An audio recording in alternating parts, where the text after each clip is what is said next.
Why would you let your own mind become your enemy? Don't people understand that the entire world, the entire matrix is against you? If you can't control your own mind, what chance do you have?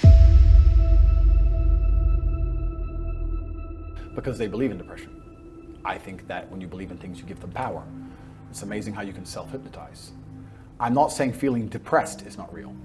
Everyone feels depressed. I'm saying the idea of depression as something you cannot control is a dangerous idea and paradigm. The reason so many people are committing suicide is because the matrix is telling you that if you feel depressed, you cannot fix it. They tell you that depression is a disease that you can catch from the sky no matter how fantastic your life is, and you have no control over it. And I argue that absolutely. The reason the matrix wants you depressed and sad is because when that happens, you are selfish.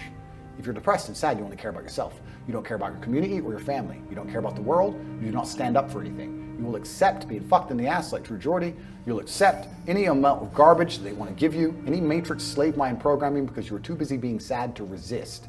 This is why they tell you that when you are depressed, it is a disease. It is not a disease. You're depressed because your reality is depressing. The truth is, if I lived the reality that most of these depressed people live, I'd be depressed.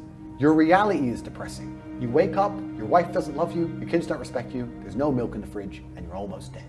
Of course you're depressed. You're running out of time. You never had any fun or adventure. Andrew Tate's out here with all his supercars, living the life. We're here in Dubai doing a podcast. You're a brokey. Of course you're depressed. That's because your reality is depressing you. The depression is something deep in your heart and soul telling you that you need to change things. That is the unlimited trauma, the power I was talking about earlier that you can take.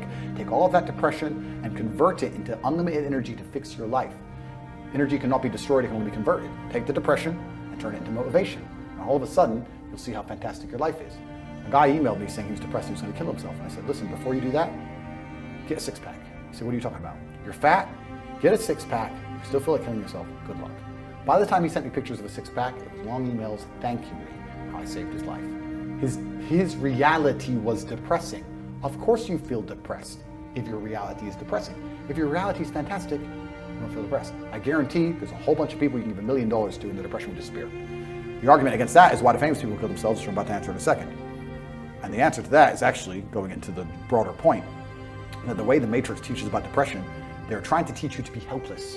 They're teaching you that you cannot fight against it unless you take pharmaceutical drugs. And I say that it is not real in that paradigm, and that believing that is the case is going to destroy you. Having no hope will prevent you from fighting back. They're telling you it's hopeless, and it is not. If you do not believe in depression, like I do not believe in depression, no matter what bad things happen to me and how bad and depressed I feel, I know I can fix it. That will make me fight harder than if I believe I cannot fix it. The reason that rich people kill themselves is because they buy into this paradigm completely. They go to a therapist, and the therapist says, you have depression. It's not your fault. It's a disease that nobody can fix, and I can't help, and nobody can help. Then they give them a bunch of mind-altering drugs. Then they sit them there in therapy to talk about all the bad thing that's ever happened to them. Let me tell you something. If someone told me that I felt shit and I couldn't help it no matter what I did about my life, gave me a bunch of mind-altering drugs, and then sat me down to repeat all the bad shit that ever happened to me for hours and hours a day, I'd kill myself. It gets to a point where it just ain't fucking worth breathing anymore if you're gonna believe in that bollocks. But if you wake up and go, you know what? They're saying this is a disease, but I don't accept that paradigm. I don't believe in it. I believe that I can fix this myself. I believe if I change my reality and create an experience of life that I am absolutely and utterly satisfied by, I will no longer feel depressed. You will cure most of your own problems. Take two men, put them in two individual haunted houses. Haunted houses. One believes in ghosts, one doesn't. There's a loud noise in the night. The one who believes in ghosts wakes up and is paranoid, is afraid, can't sleep, is sitting in the corner of the room shaking. The one who doesn't believe in ghosts goes back to sleep. It is the belief in the ghost which punishes him, not the ghost itself. If you do not believe in depression, you can never be depressed. That's why I don't believe in it. And to go into a broader point about all of that, I don't even give a shit if I'm wrong. Because I've adopted a mental model that makes me ultimately and utterly competitive in all realms of human endeavor. And if by me not believing in depression, I am better at fighting the idea of being depressed, if I am better at making myself feel happier, if I am better at regulating my emotions by not believing in an idea, then I'll continue to stay wrong. I do not believe in things that take power away from me. I believe in things that make me more powerful. I will not sit here and start believing in ideas that are going to reduce my competence. Absolutely or utterly not. So I don't give a shit what scientist, doctor, I don't give a fuck who you put in front of me and try and convince me I am wrong. I don't believe in it because I am more competitive in this realm. And for the people who believe, if you and I go through the same terrible experiences, the same level of heartbreak and trauma, I guarantee your belief will destroy you when mine won't. And why would you believe in an idea that is against you?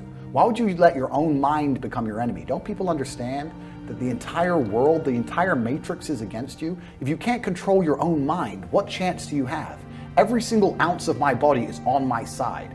My mind is my ally, all the way down to my feet, my fingers. Every single part of me is absolutely and utterly on the same team.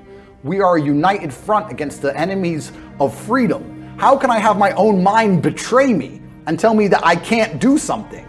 I don't give a fuck if I decide to jump off this building. If I decide I'm not going to die, I am not going to die. My own mind will not betray me. Perhaps I'm wrong, but I believe that I stand a better chance of survival if I believe I will survive, as opposed to thinking I will certainly die. People underestimate the power of the mind. I do not believe in anything that takes power away from me, and another thing I do not do is adopt the thinking of people who are sad. When I say this, depressed people send me long emails trying to convince me I am wrong. Why the fuck would I want to think like you when you don't want to live? Why would I want to think like you when you want to kill yourself and I'm perfectly fine? Adopting the thinking of somebody who doesn't want to live anymore is probably the most stupid, asinine, inane, childish, ridiculous thing a functioning adult can do. If you're depressed, I don't want to think anything like you, so take your opinion and get fucked.